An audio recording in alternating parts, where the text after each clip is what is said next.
முன்னொரு காலத்தில் விக்ரமன் என்ற ராஜா ஒரு நாட்டை மிக சிறப்பாக ஆட்சி செய்து வந்தார். ஒரு நாள் அவர் தனது தோட்டத்தில் உலா வரும்போது மிகவும் வயதான தாத்தா ஒருவர் மாம்பழம் கன்று ஒன்றை நட்டுக் கொண்டிருப்பதை கண்டார்.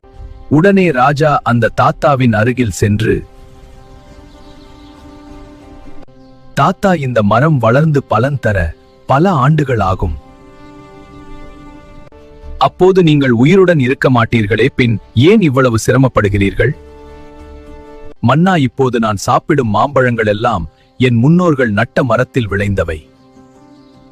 அதுபோல் பின்னால் வரும் சந்ததியினர் பயன்பெற வேண்டும் என்பதற்காகவே நான் இதை நடுகிறேன். தாத்தா, உங்கள் எண்ணம் இந்த மரத்தை விட இனிமையானது. தாத்தாவின் சுயநலமற்ற அன்பை கண்டு ராஜா வியந்து போனார். உடனே அவருக்கு பொற்காசுகளை அளித்தார். அந்த தாத்தாவால் ஈர்க்கப்பட்ட ராஜா அன்று முதல் நாடு முழுவதும் மரக்கன்றுகளை நட உத்தரவிட்டார்.